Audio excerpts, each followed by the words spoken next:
Let's move on. Let's talk about our first stock in focus. That's Om Metals Infra. On Friday, the company made an announcement of signing a joint venture with Mahindra Lifespace. What the joint venture is all about, that's keeping the stock alive. We have the management, Vikas Kothari, joining us right now. Vikas, great having you with us. Can you talk in detail about the joint venture with Mahindra Lifespace? What all projects does it cover? What will be the developable area that you will be coming up with in alliance with Mahindra Lifespace?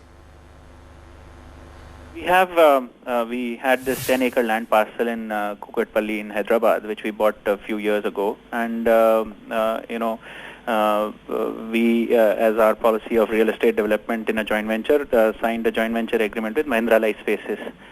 And the idea here is that we own the land, and they will spend all the money on construction of the property. And at the end of the completion of construction, they'll give us area share of the completed property.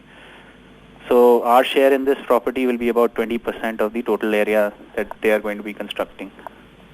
Relatively speaking, how much are you expecting to make from the monetization of this land?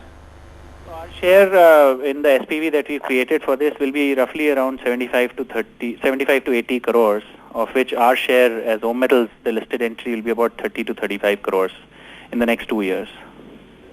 Okay, you've talked in past about monetizing other land parcels. Can you talk about those? How many land parcels do you have currently which you're looking to monetize in alliance with other parties? So we have land parcels across Kota, Jaipur, Bombay, Delhi, NCR, Hyderabad, and Pondicherry. Among these, there are 3-4 land parcels which we are monetizing, which we've already started monetization of, which includes our huge land bank in Kota, where we've already started development and construction activity. We are also going to start monetization of our Jaipur, which is a very prime and land parcel right in the heart of the city of Jaipur, where revenues will start flowing in from FY14 onwards. And then, of course, Bombay, we are still looking for a joint development partner for our Bandra property. So starting FY14 onwards, we'll see monetization being seen in Jaipur, Kota. Kota, of course, we are already seeing in FY13 also, and Hyderabad and Bandra also. So how much are we talking about here in terms of the total land which comes up for monetization, which is already getting monetized, and how much total return target have you set for yourself in terms of, if you can give us an absolute number? So in terms of absolute number revenues, FY13 will see about 15 to 20 crores from real estate revenues. FY14 will see roughly around 150 to 175 crores in revenue. And FY15 will see around 200 to 250 crores in terms of real estate revenues. This is over and above our engineering revenues. I'm just talking about real estate revenues from just these projects that we have currently ongoing.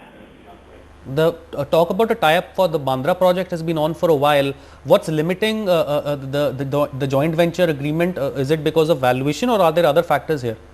Well, of course, valuation is the biggest factor. Apart from the valuation, the project is a slum rehabilitation project, and therefore, there aren't too many developers in Bombay who have skill set required for a slum development project. So what we are also contemplating, whether the joint developer that we tie up with must have the skill set required for a slum rehabilitation project. So we are quite selective in terms of whom we choose to go forward, and of course the valuation. These are two factors because of which it hasn't been done so far. But hopefully, I'm hoping that in the next 3 to 4 months we should see the joint development agreement to be closed.